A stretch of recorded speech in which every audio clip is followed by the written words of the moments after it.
Check, check. Check, check.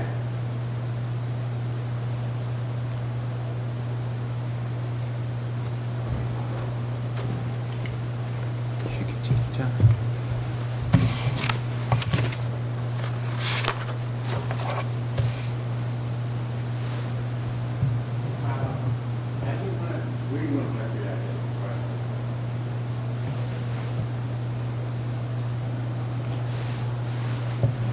Just 1 second.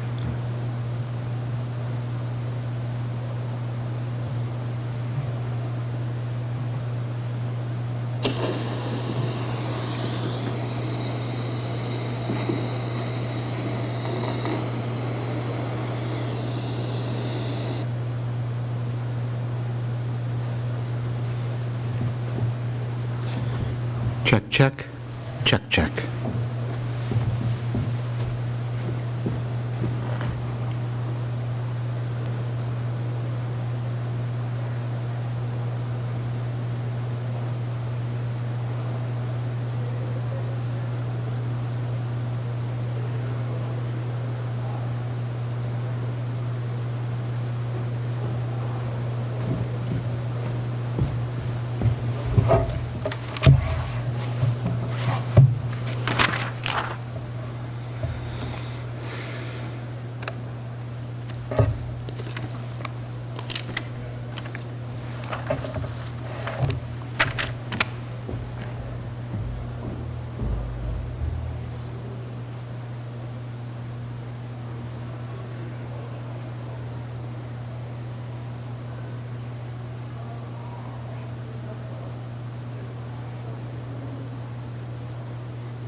Let me go to David. Let me just switch this. That's like David.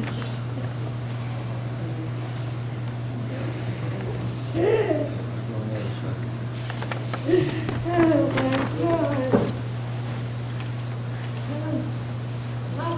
my God. Oh my God.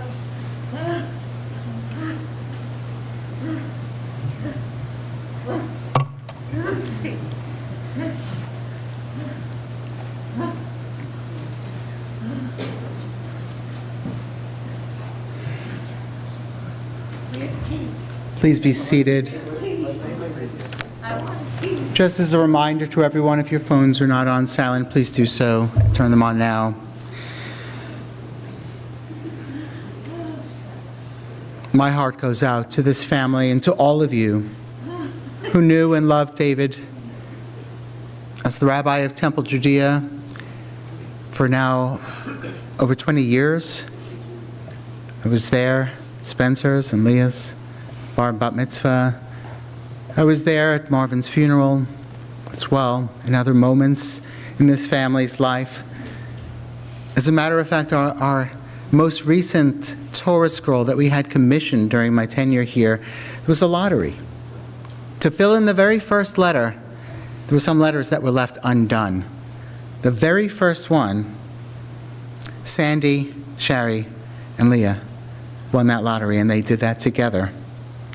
And so Temple Judea holds a very special place in their hearts, and they in ours. My heart goes out to you, to each of you, to this wonderful, amazing family. My name is Rabbi Todd Chisner, and I hope to be able to bring some comfort to each of you today in thinking about everything that I really got to learn about David through love and remembrance shared with me by family and friends. Of course, I did get to meet him, but really learning about him through them. I realized that we need to know that on this day, you have permission, you have safety in here to emote, to shed tears, to be sad. But there might be moments when we hear stories about him where you might smile and even laugh. And that's okay too, because he was so genuine in the way he lived life. And so I hope and pray that all of us feel that sense to connect on the deepest levels. We begin with words of Psalms. Psalm 23, notably written by King David, who struggled in his life and yet found a sense of faith in life itself. He writes these beautiful words, not with any sense of that of fairy tale, but of reality. And yet he still found ways to find the best in his challenge. I can't think of a more fitting way to open up a service for David. Adonai ro'i lo echsar binoteshi abitzeni al mei minachot yinahaleni nafshi yishovev yancheni b'maglei tzedek lema'an shemo gam ki elech b'geitz ha'mavet lo irara ki ata imadi shivtecha al meshantecha hemay yenachamuni ta'aroch lefanai shulchan neged tzorai v'shanta b'shemen roshi kosi rivaya ach tov v'chesed yudafuni kol yemei chayai v'shavti b'veit Adonai le'orech yamim. The Lord is my shepherd, I shall not want. He maketh me to lie down in green pastures. He leadeth me beside the still waters. He restoreth my soul. He guideth me in straight paths for his name's sake. Yea, though I walk through the valley of the shadow of death, I will fear no evil. For thou art with me. Thy rod and thy staff, they comfort me. Thou preparest a table before me in the presence of mine enemies. Thou hast anointed my head with oil. My cup runneth over. Surely goodness and mercy shall follow me all the days of my life, and I shall dwell in the house of the Lord forever. And let us say, Amen. It is this house of God, this Olam Haba, that we say that David Scott Cohen's soul, David Shaul ben Mordechai Sarah Esther, has entered into there, joined by other family members, including his beloved father, Marvin. It is part of our faith, friends. This is what we believe. This is what we hold on to, especially at moments such as this. I know we don't often talk about it, but it's there. It's present in all of our prayers. This idea that our soul is eternal and that we are never alone. We don't rush to see them, but we do know that one day we will all be reunited.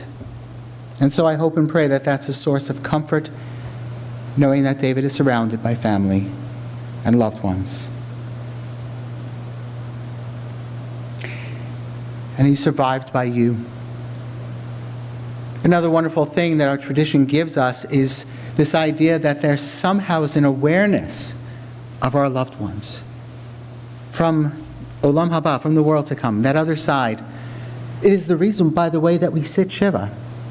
Yes, for the family to move from point A to point B, but to assure our loved ones that we have friends and community and we're going to be okay. That they can sense that we are moving one foot forward, one in front of the other. These are deeply spiritual ideas, but they are there to help us, to comfort us, God willing. And so, of course, we ask God to send comfort to each of you. To David's mother, Sandy, God comfort you. David's sister and brother-in-law, Shari and Stuart, God comfort you. David's nephew and niece, Spencer and Leah, God comfort each of you. Dear friends, lifelong friends, friends that he made along the way, friends that he made just recently, everyone was a deep friend. May God comfort each of you. I would like to share a few words before we call forward Keith and Shari. This is largely based on what I learned about David when speaking with his family. And I hope that it resonates with you, of the person that you knew. David Scott Cohen spent his early years in Manhattan with his mother, father, and younger sister. He attended a Jewish day school, spending half his day on secular studies and the other half immersed in Jewish learning. From the beginning, David showed a real appetite for knowledge, but apparently only when it interested him. Even in a kindergarten report card that his sister found, and I hope I'm not taking this away from you. Okay. Shari found, it captured it perfectly. Intelligent, high energy, curious, and maybe a bit distracted when this subject didn't grab him. What it didn't fully capture was just how much David loved to have fun. When the family moved to Plainview, Sandy and Marvin again enrolled David and Shari in a Jewish day school, and after a while, David decided he'd had enough. And he made the move to public school, and from what I understand, that was very much his own decision. Very much David. From a young age, he was a huge Yankees fan, a devoted dog lover who convinced his parents to get him a dog, and a bit of a daredevil. The kind of kid who built ramps in the street to jump his bike over. A thrill-seeking streak that would eventually translate probably into fast cars. He loved having a good time. He had an amazing sense of humor, and he drew people to him easily. One of David's most defining qualities, though, was his loyalty. Loyalty to friends he kept his entire life. Loyalty to his family. Loyalty to the Yankees. And loyalty to his Jewish identity. Again, from what I understand, if you dared poke fun at any of these people or groups that he was loyal to, watch out. David may not have been tall, but he was strong, inside and out, and he never backed down from anything or anyone. Maybe one of our other speakers will. After a year at Nassau Community College, David headed to Boca for college, joining his good friend Keith. And was Michael there as well? No? No, okay. He graduated and then became a stockbroker, returned to New York and focused his career on compliance, where he did well enough, and he was so appreciated and admired for his acumen that his company eventually asked him to open an office back in Boca. So he moved back, bought himself a house, and continued building his life. But then, far too young, at just 39 years old, David became ill. His family knows that without his friends that have survived those early days, they were there for him, getting him to the hospital, standing by his side. And what followed was a long and difficult battle. And yet, David never complained. He smiled. He found ways to make the best of an awful situation. Maybe he just didn't want to be a burden. Maybe he didn't want to be a worry. Or maybe it was just his genuine way of looking at life. That was just who he was. After spending some time listening to the descriptions of David by his family and friends, I realized that the trait he possessed that I admired most was his genuineness. That you shared with me, he had this rare ability to say what needed to be said, honestly and directly, without being hurtful. He cut through the fluff that too many of us hide behind. And because of that, people felt truly seen by him. He spoke to who they were, sincerely and without pretense. I'm sure that's one of the reasons why people connected with him so deeply. Added to what people knew about the struggles David faced and seeing this person that appeared to be so wise, it turned into inspiration for so many. People didn't just like David, they truly loved him. The loss of David is devastating for everyone who knew him, especially his mother and sister, whose hearts are broken by his absence. Their pain is deep and immeasurable. And yet, as Jews, we take comfort in the belief that David is not alone, that his father and other loved ones who have passed before him are now with him, welcoming him, surrounding him with peace and comfort. We pray that his soul is bound up in the bond of eternal life and that his memory will be a blessing through us. Though we mourn deeply here today, may we hold on to the faith that David is at rest, embraced by family, and carried forward in the love he gave, the positive outlook that he possessed, and the ability that he had to find joy and laughter under any circumstance. May we have some of that in our lives. May we look at our challenges in the same way that he approached them. May we be able to smile at life and give that assurance to others. And in this way, if we are able to do this, his memory will be for a blessing in and through our lives. Amen. We didn't speak about order. Keith? Dear friend. I don't know, I was talking to myself. I don't know. My cousins know I had to do a eulogy for my dad, and I didn't prepare anything. And this is the second time I said I wish I prepared and had a letter or something in front of me. Anyway, but I met Dave, I think it was 1978. We were 14, I think, and it was in gym class. And we used to play basketball. It was like a pull-up bar on the side of the gym, and you'd shoot baskets, and we met over there, and I didn't really know Dave at all at that point, and some big kid was kind of making fun of him because he was so small. And next thing I know, the kid was bleeding laying on the ground, bleeding, and I was like, oh my God, this little guy, I was kind of scared. Anyway, next day, or 2 days later, I guess, because every other day, I'm at gym class and I'm playing basketball with David on the thing, and I see him jumping, and he's tapping the ball and dunking the ball. I'm like, And at that time, there was a doll that came out. It was called Stretch Armstrong. And it was this strong, like, animal doll, and you could do it. And I'm like, so I go, hey, Stretch Armstrong. You know, I started calling him Stretch Armstrong. He really didn't like it. You know, I'm like, oh no, just kidding, just kidding. He went over and he picked me up, and he has me like this in the air, because back then was wrestling, and he would spin me around in the air, and he's like, who am I? I go, Stretch Armstrong, Stretch Armstrong. He goes, what are you gonna, I'm like, oh no, is he gonna, I thought he was gonna throw me, and then put me down, and he laughed, you know. That's how we met. And then every day I would see him in the hallway. I go, hey, Stretch, how's it going? He'd go, "Eh." So I was always waiting to get my butt kicked from him, but he never did.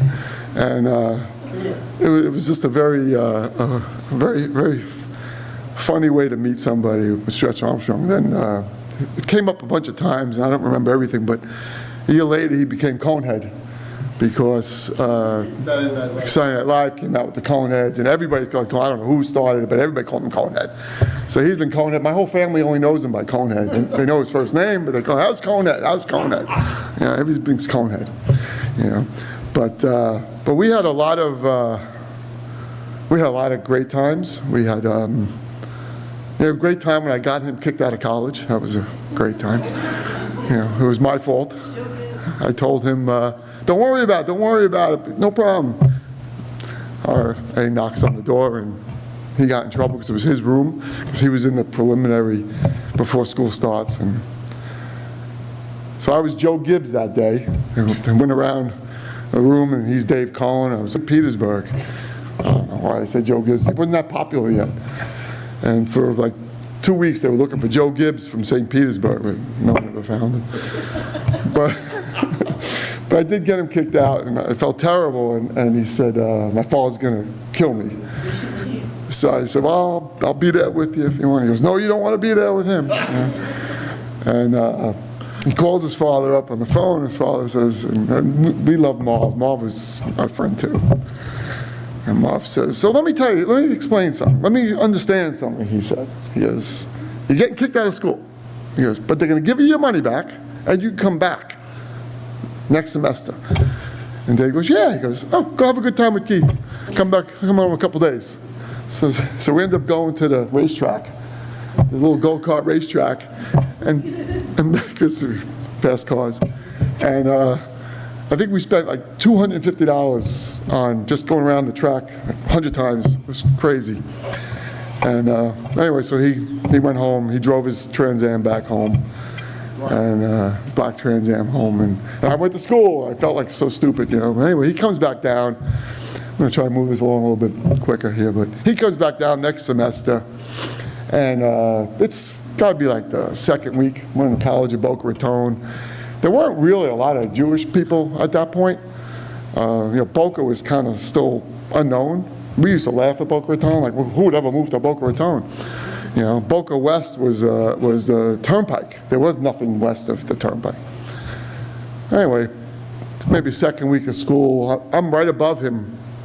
He's in like 105, I'm in 205, I think it was. And I hear this grunting going on. I'm like, oh no. So I run down the stairs, and he's sitting kind of in the corner with this kid. And I'm like, shoot. He picks the kid up by the bandana, and he goes, he won't stop talking. He keeps calling me a dirty, and so I'm sitting there, I'm like, oh, just tell him you're sorry, you know? And meanwhile, it's a commotion now, and there's like 5, 6 people in there, and the guy keeps saying stuff, and Dave's like, just stop, and he hit him in the forehead or whatever, and it was like kind of weird, you know? He's like, I just want him to stop. And he was begging the kid to just stop, and he wouldn't stop. So there was like 6 or 7 or 8 people. I couldn't count them. I was standing at the door. I couldn't count. This became a legendary story amongst all our friends for 30 years. We talked about this. And there was a crowd of people on top of him, and every time he would go back to move, and then he would hit him. And at the same time, he was like, so he was holding him by the bandana, the cat is moving, he's going, Bluey, just tell him to shut up and apologize. I don't even want to hit him anymore. And the kid wouldn't. And finally, I was like, you better get more guys. So that was like the biggest saying, you better get more guys. It needed 10 guys to finally just break it. And then the kid apologized. And, it proved who he was. well, he was, so we would walk, for 2-3 weeks, we would walk together. It's a small school. Moses, he parted. And it was Moses parting the way. Everybody would run from me and Dave. It was crazy. But, but just to finish up, No. Dave never started a fight. He only finished them. Never started. And I've been with him many times, and unfortunately, we've seen things that I would probably walk the other way, but not Dave. He just wouldn't.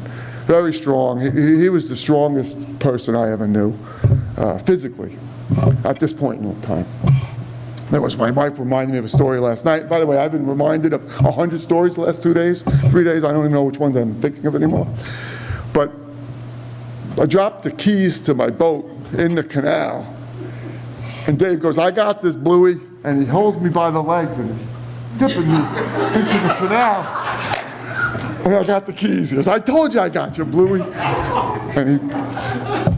And we have, honestly, me and Dave probably have maybe 100 of these, something like that.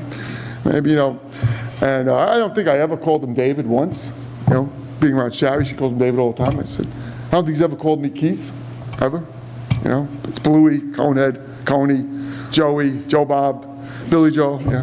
We had names for everything, I was thinking this one the other day. It was just kind of funny. We used to play darts like crazy. We played darts. We were like in our 20s. And sometimes you don't get anything when you get the dartboard. It was right around the Olympics, and it was Nadia, he would say. Nadia, meaning nothing. Nadia, nada, nothing. Nadia. Then it would be Nadia Comaneci. Then for our whole lives, nothing was Nadia Comaneci. I mean, he would say, Nadia, not Nadia, Nadia Comaneci. But he had like hundreds and hundreds of these little things that, I say them all day long. I still say them. But I would say up until, we went to, I came in from New York, I was going to Virginia. For some reason, I had to come to Florida. I used to see my grandparents all the time. And Dave and I went to RJ Gators, and we ate alligator for the first time. And then the next day, I hope it wasn't the alligator, but the next day, he had gotten sick. And really, this week, I kind of realized it's like, I said, it's kind of a tale of two Daves almost. It was the funniest guy in the world, the strongest guy in the world physically, to now not really. Didn't really realize it all these years. He always would be upbeat, and I was always upbeat around him. I kind of would always kind of make fun of him. We call him Superman last couple months. We would call him Superman, and I sent them pictures of Superman outfits, gonna get it for you. But I think he really transitioned from the strongest person I ever saw in my life to physically to mentally the strongest person I ever experienced in my life. 3 days a week in dialysis, my buddies, we couldn't understand how he could possibly do this for so long, and it was really, something. But we did some great things together. We saw Jim Leritz hit a home run in the 15th inning on Yom Kippur. His mother and father wouldn't let him go to the Yankee game. He was out the door, made it to the 6th inning. It was the first biggest Yankee game we ever saw because the Yankees stunk for 10 years. Then we went to Baltimore together, and we saw Darryl Strawberry hit a home run to send him to the pennant. So we did some great stuff together. And Dave loved to tell stories about all these experiences that we had. There was so many of them. There's hundreds, so many of them. And Dave always had a way, and he's the funny guy. I'm not funny. He's the funny one. And loved telling all these stories. So fast forward, it was maybe a couple months ago, he just got his leg amputated, and I just kind of moved out. I moved in there for a few months to help him out. My wife moved in with us too. We helped him out, and we moved back, and I went to visit, he needed something, like his TV or something wasn't working, I had to get behind and fix the wires, whatever it was. I came home, and I was kind of exhausted, it was a Saturday, and my son is sitting with this friend of his, this kid named Nacho.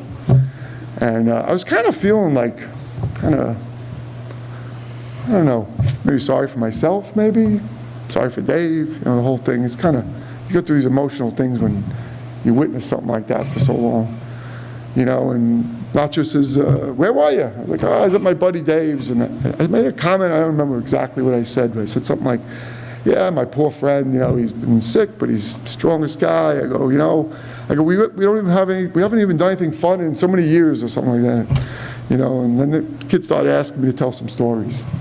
So I started telling stories one after another, all about Dave and his heroics half the time, And Nacho's laughing, and he's eating it up, and he's asking me, tell more stories. I'm telling more stories, and the phone rings, and it's Dave. I go, Conehead. Now he's Conehead again, Conehead. I'm sitting here with Nacho, my son's friend, Jackson, my son's friend. I go, I'm telling stories. So Dave goes, put me on speaker, put me on speaker. So I put him on speaker. And he goes, did you tell him about this one? And he starts going on and on about, different stories. And Nacho was on the floor laughing. My son's not really paying it that much attention because he's heard them all, but Nacho was laughing. He goes, these are unbelievable. He goes, these are the same exact stories. They're selling it the same exact way. He goes, and literally the same order. It was like unbelievable. It was like eerie, but I heard Dave laughing. I haven't heard Dave laugh like that 20 years, but probably 21 years probably. And he had such a good time, and he goes, Bluey, I'm tired. I gotta go to sleep. And he goes, that was great, and he hung up the phone, whatever. And Nacho goes, you guys are legendary. He goes, this is unheard of, the things that you guys have been through. And the fact that you both said them together at the same time. And so that was like my last, I would say my last great moment with Dave was with my son too, so it was kind of nice, And then, he was doing pretty good, I thought. His leg looked pretty good, for a cut off leg. So I walk over, I go, let me see the leg. He didn't want to show me. I go, let me see the leg. And he showed me the leg, and he looks pretty good. So in true Dave fashion, he's sitting and he's going, how do you like it? He's kind of wiggling.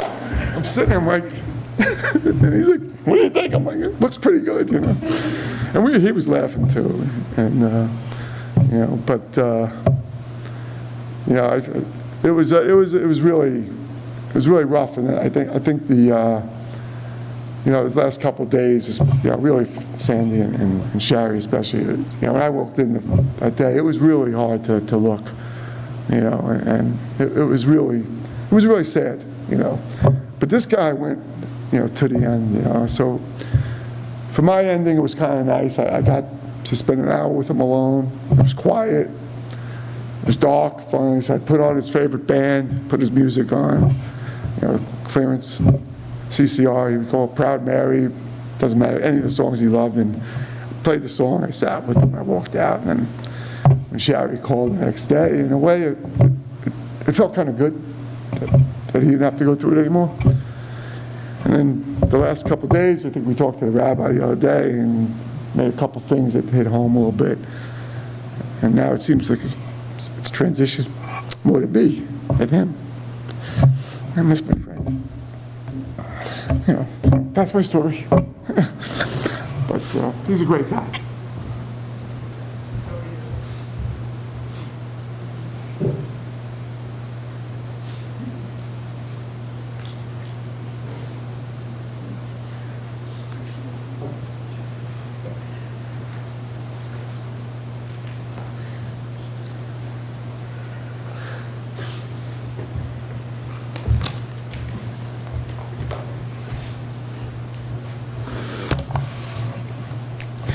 I first want to say I didn't know who would show today, and I'm so happy that you're all here. And he'd be happy. So I'm a little more prepared. I can't talk off the top of my head, would never get a thought out if I had to do that. And my thoughts all came the other night after I spoke to someone who was in my brother's life when he was a teenager.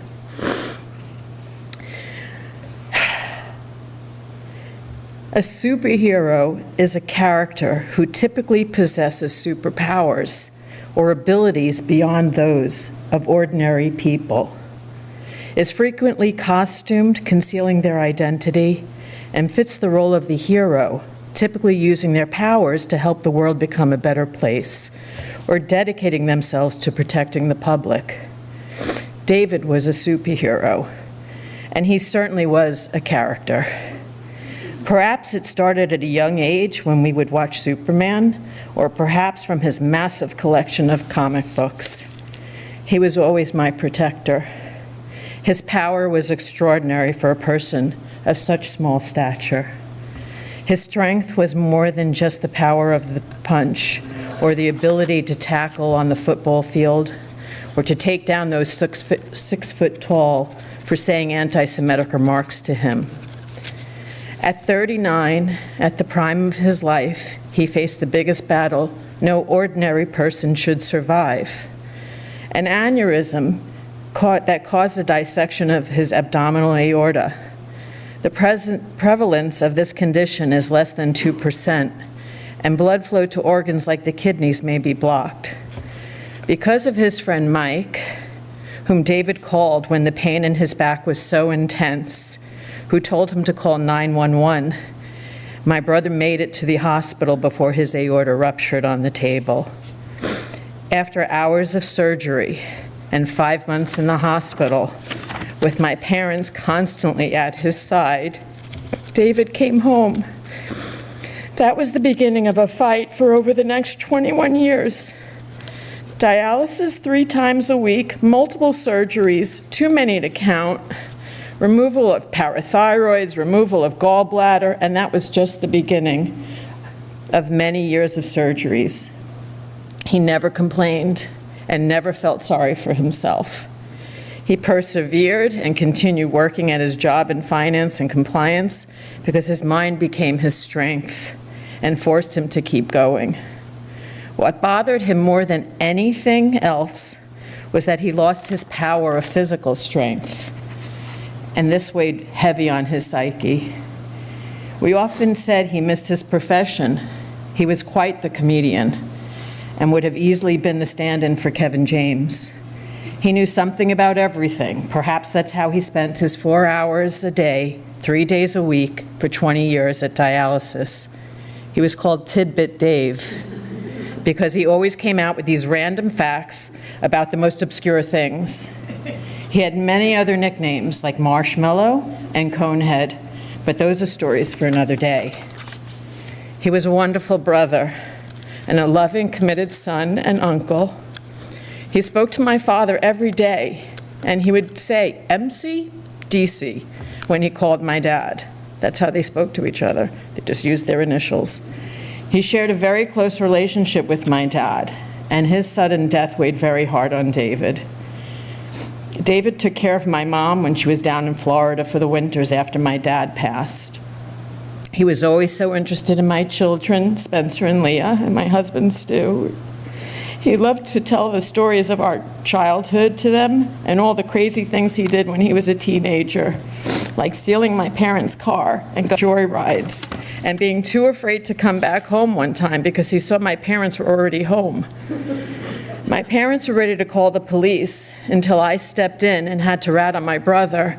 I figured the wrath of my parents was a better idea than being arrested by the police. He loved the Yankees, and he often talked to Spencer about the trades, the stats, the players, the Subway Series, the times he went to the Yankee games before he got sick. He talked to me about Leah and how proud he was of her success. He was loved by so many, which was evident by friends and family who stepped up to help my brother over the years. I must recognize his brother from another mother, Keith, and his wife, Susie, who were always, and I mean always, there for him and my mom. His friend Mike and other friends like Garrett, Jeff, and Keith M., and his neighbor Rudy, our cousin Eddie, who was there for him any day, any time of night. I also want to thank my friends and Rabbi Chisner for all of your support over the years, and especially my husband, Stu, and my children for putting up with me. Above all, I must recognize my mom, who watched and protected David all of those years by questioning doctors relentlessly when he was first sick and making sure they took care of him through the years. She and David shared many winters together, and some of those highlights of that time were them watching movies together, figuring out what to order in for dinner because my mom was not a cook, and driving from one bagel place to another one in search of the best bagels in Florida, a daunting task.